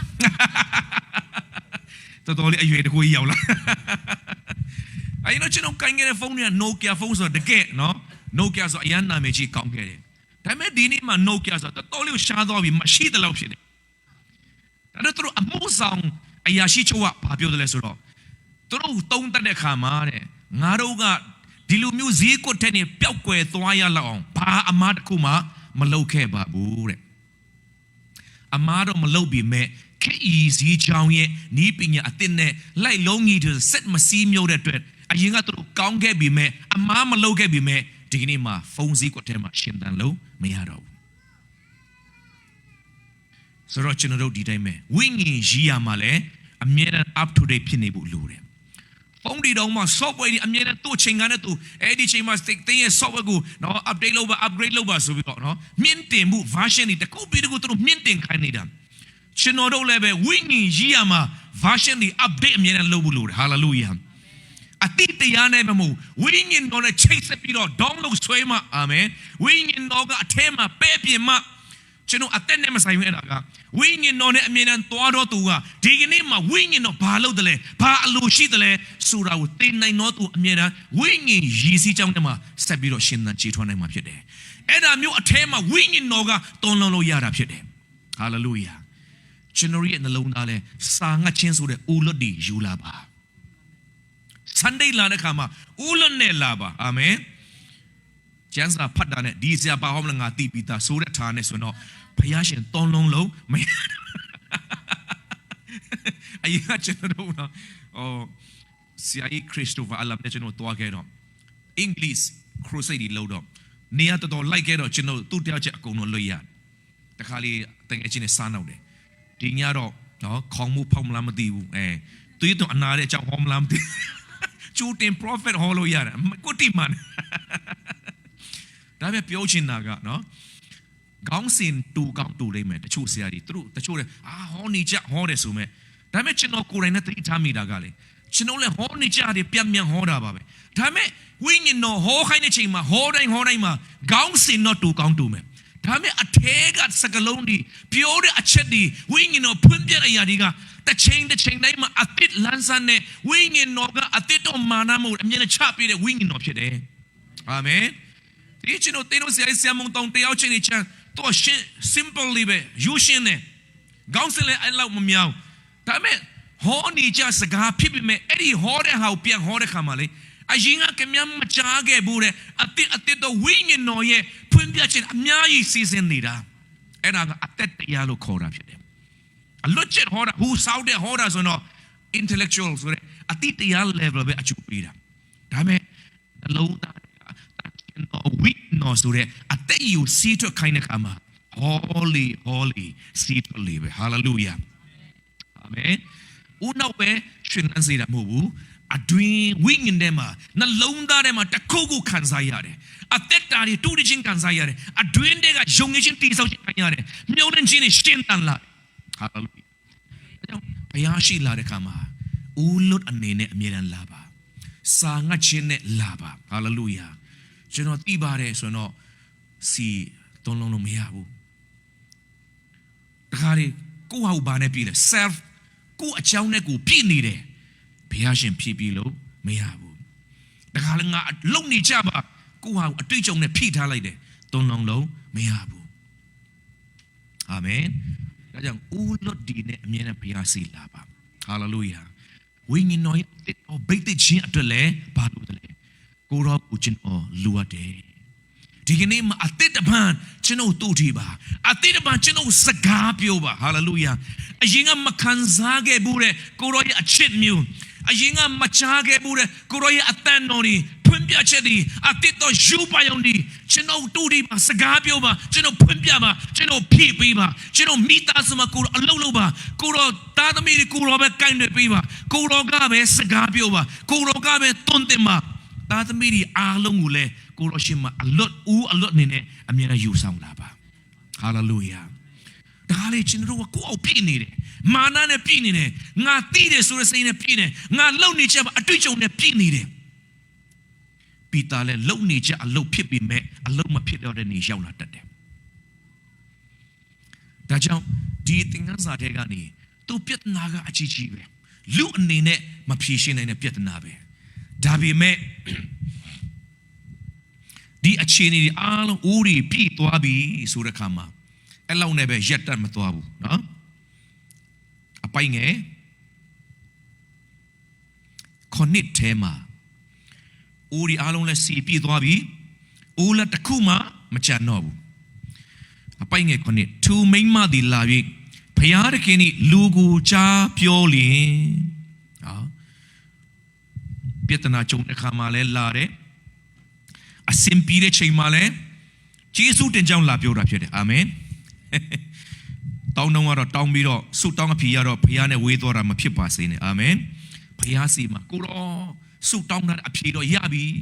ဦးဒီတော့ပြီပြီကျွန်တော်ဘယ်လိုရှေ့ဆက်သွားမလဲအချိန်တိုင်းမှာဘုရားရဲ့လမ်းပြခြင်းကျွန်တော်လိုတယ်သူကထိုစီကို prophet ကြီးကပြောတာနော် prophet ကဘာပြောလဲထိုစီကိုတွား၍ရောင်းပြီးလင်အကျွေးကိုဆက်လော့ကျွေးတော်စီကိုအမိပြု၍တင်နဲ့သားတို့သည်အသက်မွေးချလော့ဟုဆို၏သူလူချင်းနာကတော့သူမြုံလဲနာကတော့လောလောဆယ်အကျွေးတွေပြည်လဲသွားဘူးအကျွေးဆက်နိုင်ရင်သူသားနှစ်ယောက်မပါသွားဘူးဒါပေမဲ့နော်အကျွေးဆက်ယုံနဲ့ပြဿနာပြီးသွားတာမဟုတ်ဘူးသူတို့မိသားစုမုတ်ဆိုးမသားမိတွေရှိဆက်ဘလို့စားရမလဲတောက်ရမလဲမပြေအပူရှင်မရှိတဲ့အတွက်အကျွေးတော့ခဏဆက်ပြီးမဲ့အပူရှင်မရှိဘာဖြစ်လာမလဲထချင်းငါပြီးတော့ဖယားကိုယူတည်တော့သူဖြစ်တော့လေအကျွေးထတ်တယ်မဲ့အနေထားမရှိဘူးရှိတယ်ဒါပေမဲ့ဖယားကအဲ့ဒီအကျွေးတန်တရားထဲမှာပဲတစ်သက်လုံးမြုပ်နေဘူးဖယားအလိုမရှိဘူးဟာလေလုယာတင်ဖယားစီလာတဲ့ခါမှာတင်ပြောပြတဲ့လောက်ပဲဖယားကဖြေရှင်းပေးမှာမဟုတ်ဘူးဒီညမှာသူ့လူချင်းနာကတော့ဒီအကျွေးကိုဆက်ချင်တယ်ဒီသားနှစ်ယောက်မပါသွားဘူးအဲ့ဒါပဲဒါ မဲ့ဖယားကအလုတ်လုတ်တဲ့ခါမှာအကျွေးကိုလည်းဘာဖြစ်လဲစီကိုရောင်းပြီးတော့အကျွေးဆက်လိုက်သူ့ရဲ့ပထမပြဿနာတွေမှာပြီးသွားပြီအဲ့ဒီမှာမရက်တန်တော့နော်ဖယားကဘာလုပ်လဲသူ့ရဲ့ business ကိုအသစ်စခိုင်းတာဖြစ်တယ် hallelujah စီးပွားရေး company အသစ်ကိုပိုင်လုပ်ငန်းရှင်ဖြစ်လာဘူးဖယားသူ့ကောင်းချီးပေးတယ်အဲ့ဒီစီကိုစိုင်ဖွင့်ပြီးတော့ရောင်းလိုက်အဲ့ဒီမှာဦးလို့ဒီအများကြီးကြံသေးတဲ့ဦးတွေထဲမှာရှိတဲ့စီအဲ့ဒီစီကတော့ကျန်းစာထဲမှာတော့ချက်တဲ့စီလည်းဖြစ်နိုင်တယ်လို့ဒီထဲမှာသုံးတာကတော့အလွင်စီလိုမျိုးသူက prophet တွေဆိုတော့လူတွေကိုဗိတ်သိတဲ့စီတန်တဲ့စီကပူလို့တော့မှအစေးရှိတယ်နော်ဆိုတော့အဲ့လိုစီမျိုးလဲကျန်းစာကနှစ်ခုစလုံးပြောတယ်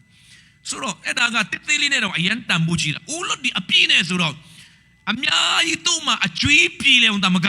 အဲ့ဒါကိုရောင်းပြီးတော့ရောင်းနေဆိုကိုပိုင်ဆိုင်ဖွင့်နိုင်သွားပြီဟာလေလုယာစီးပွားတကူလုံနိုင်တယ်အဲ့ဒီမှာအရင်နေတဲ့ကုန်ပစ္စည်းတွေသူရောင်းနေစီကိုရောင်းပြီးတော့ရလာတဲ့ဝင်နေနဲ့တင်းတို့သားအမိစားတော့ပါဆိုလဲပတ်တာနော်ဒါကြောင့်အရင်ကတော့ဘာလုပ်ငန်းမှလည်းမရှိဘူးလုပ်ငန်းရှင်လည်းမဟုတ်တာမှလက်လို့လည်းစားဖြစ်ကောင်းဖြစ်မယ်ဒါမှမဟုတ်သူကိုယ်တိုင်အလုပ်မလုပ်ခဲ့ဘူးလို့လည်းဖြစ်နေသူခင်မွန်းတဲ့ရဲ့လောက်အားခပေါ်မှာပဲမိကူပြီးတော့အသက်ရှင်နေဆိုကိုယောက်ျားမရှိတဲ့ကဒုက္ခရောက်တယ်ဒါပေမဲ့ဖခင်ဟာမုတ်ဆိုးမရဲ့ဖခင်လည်းဖြစ်တယ်အာမင်မိဘမဲ့ဒီဖခင်ဖြစ်တယ်ဒီလိုပြောတဲ့အခါမှာဒီ physical parent ပဲမဟုတ်ဘူးကိုယ့်ဟာတခါလေကိုငင်မဲ့သူမရှိလူခံစားတဲ့မိဘမဲ့ခံစားချက်မျိုးလည်းလူတိုင်းမှာရှိနိုင်တယ်ကဲမဲ့သူမရှိဘူးတိုင်မင်စားရမရှိဘူးဘသူအားကိုလို့အားကိုရမှမသိတဲ့ခြေနေမျိုးဘသူပြောပြစမ်းမှမရှိတဲ့အခြေဒါလည်းတကယ်တော့ဇာတိပိုင်းကတော့မိဘရှိပေမဲ့မိဘမကဲတော့ကိုယ်စရာမရှိအကူငင်မဲ့တဲ့လူတယောက်လိုဖြစ်သွားနိုင်တယ်ဒါပေမဲ့ဘုရားကဘယ်တော့မှငါတို့ကိုမိဘမဲ့ကဲတော့မစွန့်ပစ်ထားတော့ဘုရားဖြစ်တယ်ဟာလေလုယာငါတို့ရဲ့တောင်းပန်တလောက်ပဲကိုငင်ပေးတဲ့ဘုရားမဟုတ်ဘူးငါတို့တောင်းပန်ကြံစီသမျှတဲ့အလွန်ထူးကဲစွာပြုခြင်းကတတ်နိုင်တော့ဘုရားလက်ခုပ်တီးလက်ဖျောက်ချီးမွမ်းရအောင်အာမင်အားလုံးတို့ဝန်ခံရလိုက်ဆိုပါကျွန်တော်ကိုယ်ကတော်ဘုရားရှင်သည်ငါတို့တောင်းပန်ကြံစီသမျှတဲ့အလွန်ထူးခြားစွာအလွန်ထူးခြားစွာပြုခြင်းကတတ်နိုင်တော့ဘုရားဖြစ်တယ်လူအပ်ဒီတဲ့ပူရှာအောင်ကောင်းချီးပေးတော့ဘုရားဖြစ်တယ်တောင်းတော့အရာထက်တောင်းတာ၍ကြီးမားသောကောင်းချီးမင်္ဂလာကိုအမြဲတမ်းပေးတော့ဘုရားဖြစ်တယ်လက်ခေါက်တီးလက်ထူပြောက်ချီးမွမ်းရအောင်အာမင်ဟာလေလုယာသူရဲ့ဖြစ်ချင်တာကတော့နော်အကျွေးချင်းပြီးပြီဒါပေမဲ့ဘုရားကပေးလိုက်တာကပစစပူပူရှန်ရှန်ဖျားကောင်းချီးပေးထားတယ်ဒါကြောင့်ဒီနေ့ဘုရားစီမှာတွားတဲ့အခါမှာဘုရားကတင်းကိုရိုက်ခိုင်းတဲ့အခါမှာ3ချိန်ပဲမရိုက်ပါနဲ့အာမင်ဆုတောင်းတဲ့အခါမှာလည်းနော်ဘုရားကိုအားနာတယ်လူနဲ့နည်းနည်းလေးပဲမတောင်းပါနဲ့နော်မြတ်မြတ်တောင်းရင်ဘုရားတွေးတူတွေတက်ပြီးတော့ဒုက္ခရောက်တော့မှစိုးတဲ့ပုံစံချို့တွေကမြတ်မြတ်မတောင်းရင်တော့ကြဘုရားအလုရှုပ်ကုန်မယ်တော့ကြဘုရားဒုက္ခရောက်တော့ကြကောင်းငင်ဘုံကဘာနာတွေကုန်သွားမှဆိုလို့နော်ဒါကြောင့်ယောက်ျားတောင်းရင်လည်းယောက်ျားဖြစ်ရင်ပြီးတော့မပြုံးနဲ့နော်ယောက်ျားအစ်စ်လို့တေချာတောင်းနော်အခုနောက်ပိုင်းမှာအတူတည်းလည်းရှိလာတော့ပြောလို့မရအောင်နော်တော့ကျအင်းမြင်ဒုက္ခရောက်မှဆိုလို့မိမတောင်းရင်လည်းကိုတော့ကျွန်တော်ယူမယ်မိမစစ်ကိုပေးပါဟာလေလုယာအိမ်တောင်းရင်လည်းအကောင်းဆုံးကိုတောင်းပါအာမင်ကျမ်းစာပြောတယ်သားသမီးကမုံကိုတောင်းရင်ကြောက်ခဲကိုပေးမယ်မိဘရှိသလားတဲ့အဖေရဲ့နော်ငါးစားခြင်းလို့ပြောရင်မွေကိုပေးမယ်လို့ရှိသလားတဲ့ဆိုတော့တင်းတို့ကမစုံနဲ့မိဘဖြစ်တာတော့မှကိုသားသမီးကိုကောင်းတော့ရပေးခြင်းနဲ့ဆိုရင်ကောင်းငင်ဘုံမှာရှိသောဘုရားတကယ်စုံနေတော့ဘုရားကနော်စုတောင်းတော့သူကဘာဖြစ်လဲကောင်းသောအရာကိုတာ၍ပေးတော်မူမည်မဟုတ်လောလုကာထဲမှာတော့ဝိညာဉ်တော်တာ၍ပေးတော်မူမည်မဟုတ်လောသူဘုရားငါတို့တောင်းမှန်ချက်တဲ့အလွန်တတ်နိုင်သောဘုရားဖြစ်တယ်ထိုင်းကညီကိုတယောက်ခဏဖမ်းခံရတယ်ပတ်စံရှာလိုက်လာခထုတ်ရရမှာဆိုရဲဒီဖမ်းလိုက်နော်ရဲဒီအလူငယ်သွားထဲလိုက်နဲ့အိမ်ကိုယ်တော်ပုလို့မရဘူးခဏပြတော့သူဆုတောင်းတယ်ဘုရားသခင်ကျွန်တော်ကိုရဲကိုကြောက်စရာမလိုတဲ့အလုပ်ကိုကျွန်တော်ပေးပါရဲဒီဖမ်းလို့မရတဲ့အလုပ်ကျွန်တော်ပေးပါလို့သူဆုတောင်းတာ အလုပ်ကဘယ်မှာရလဲဆိုတော့အဲ့ဒီဘန်ကောက်မှာရှိတဲ့ရဲဌာနချုပ်ရဲ့ဘေးနားကစားတောက်ဆိုင်မှာအလုပ်ရရဲကိုကြောက်ပါတယ်ဆိုမှရဲစကားနဲ့အနည်းဆုံးမှာလုပ်ဖះရှင်ဘလူးလဲကျွန်တော်ကျန်တဲ့အလုပ်မှာဘလူးပဲသူ့အလုပ်ဘသူမှသူ့အလုပ်မခံဘူးနောက်ဆုံးမှရွေးစရာမရှိတော့အဲ့ဒီအလုပ်ခန့်တဲ့နေရာမှာပဲယူရတာဆိုတော့ရဲစကားဌာနချုပ်အနည်းဆုံးမှာပဲအလုပ်ရသွားတာရဲကိုကြောက်ပါတယ်ဆိုမှရဲအနားမှာရောက်သွားတာသူလည်းကြောက်နဲ့အလုပ်တာနောက်ပိုင်းကျတော့သူ့အလုပ်ကပါလဲဆိုတော့အဲ့ဒီသူ့ထမင်းဆိုင်ကနေပြီးတော့နော်နေ့လေထမင်းစားတဲ့ချိန်မှာရဲစကားတဲ့မှာထမင်းတော့ပူတဲ့အလုပ်ကြောက်ပါဆိုမှသူ့မှာထောက်ထားလဲဘာမှလည်းမရှိတော့နော်ဒါနဲ့နေ့တိုင်းမှာအဲ့ဒီရဲထဲမှာစကားမှာသွားပြီးတော့ထမင်းပူတွေသွားပူရင်းနဲ့အဲ့ဒီမှာရှိတဲ့ရဲတွေအားလုံးနဲ့ခင်သွားတယ်နောက်ပိုင်းမှာဘယ်နေရာတော့ဘယ်ရဲမှာသူမဖမ်းတော့သူထင်တာကတော့တော်တဲ့စိုက်ပျိုးချမ်းမှာအလုပ်ရမလားပေါ့နော်ဒါဆိုတော့တောင်းရဲတွေလည်းမလာဘူးလေဒါပေမဲ့သူစုတောင်းတာတော်ထဲမှာနေဘူးဒါပေမဲ့ပြောချင်းပူလိုက်တာကတကယ်တဲ့ကောင်သူအလွန်ကြောက်ပါတယ်ဆိုမှတဲ့အဲ့ဒီရဲစခန်းဌာနချုပ်နားမှာရောက်ဦးနောက်ကဘလို့လို့မေးမှာတော့နော်ဖယားအကြံစီကပိုချီးမြတ်တယ်ဒါကြောင့်ဆရာကျော်ကပြောတယ်ဖယားကိုသွားပြီးတော့မဆန်းနဲ့လူထက်လဲလို့ဖယားတက်လို့တာဖြစ်တယ်အာမင်ကိုဦးနောက်တေးသေးလေးတဲ့ခါရကျွန်တော်စဉ်းစားပြီးတော့ဖယားကိုကန်တမီတချတယ်ဦးနောက်တေးသေးလေးနဲ့စဉ်းစားပြီးတော့အနာဂတ်ကိုတွေးပြီးတော့ကြိုကြောက်တယ်မဟုတ်ဘူးဖယားကသူ့ကိုချစ်တော်သူများအတွက်အကောင်းဆုံးအကြံစီသူ့မှာရှိပြီးသားဖြစ်တယ်ဟာလေလုယာတင်ကိုအကျွေးကြည်အောင်မဲ့ကောင်းချီးပေးမှာမဟုတ်ဘူးအကျွေးကြည်တဲ့ပြင်ပူရှာနဲ့ကောင်းချီးမင်္ဂလာပါပေးခြင်းတဲ့ဘုရားဖြစ်တယ်ဒါကြောင့်ဒီနိုင်ငံမှာလည်းပဲဒီနိုင်ငံရဲ့ system တွေအရန်ကောင်းတယ်နော်စနစ်အရန်ကြတယ်ဒါပေမဲ့တတိမထားမိအကျွေးနုံထဲမှာလည်းအနည်း3 4 50လောက်နှစ်သွားနိုင်တယ်အာမင်ဒါပေမဲ့ဘုရားသားသမီးတွေယုံကြည်ရအောင်ဒီအကျွေးတွေနှစ်30ပေးစရာမလိုဘူးဖယားကနှစ်30ပေးမြောက်3နှစ်အတွင်းမှာလဲဖယားငါ့ကိုမဆနိုင်တယ်ဆိုယုံမဟာလေလုယာအာမင်တချို့ဒီဦးနောက်တဲ့မိခုတွေထွက်လာမယ်နော်ဆရာရဲ့ဘယ်လိုဖြစ်နိုင်မလဲငါတို့လာခဘလောက်ငါတို့ရဲ့တနိုင်လောကဘလောက်ဖယားကလူရဲ့တွက်ချက်မှုနဲ့မသွားဘူးဖယားနိုင်ငံရဲ့ currency ဆိုတာတတ်ရှိတယ်မြန်မာပြည်မှာဘာသုံးလဲကျပ်ငွေသုံးတယ်အိန္ဒိယမှာရူပီထိုင်းမှာဘတ်နော်အခုမြန်မာပြည်မှာလည်းဘတ်ငွေသုံးတာမိဘဆက်ဘတ်ဒါနဲ့နော်ဟိုကနေဘတ်ဆို US မှာတော့ဘာသုံးလဲဒေါ်လာနော်ကောင်းကင်နိုင်ငံမှာဘာသုံးလဲယုံကြည်ခြင်း the currency of faith ဆိုတော့ကောင်းကင်နိုင်ငံရဲ့ငွေကြီးစနစ်ကဘာလဲဆိုတော့ယုံကြည်ခြင်းဆိုတဲ့ငွေကြီးဒါကြောင့်ယေရှုကယောဟန်7ထဲမှာသင်ယုံကြည်ရင်ဘုရားရဲ့ဘုန်းတော်ကိုမြင်တွေ့ရမယ်သင်ယုံသည့်တိုင်သင်၌ဖြစ်စေအာမင်အာမင်โอเคအားလုံးတူတူ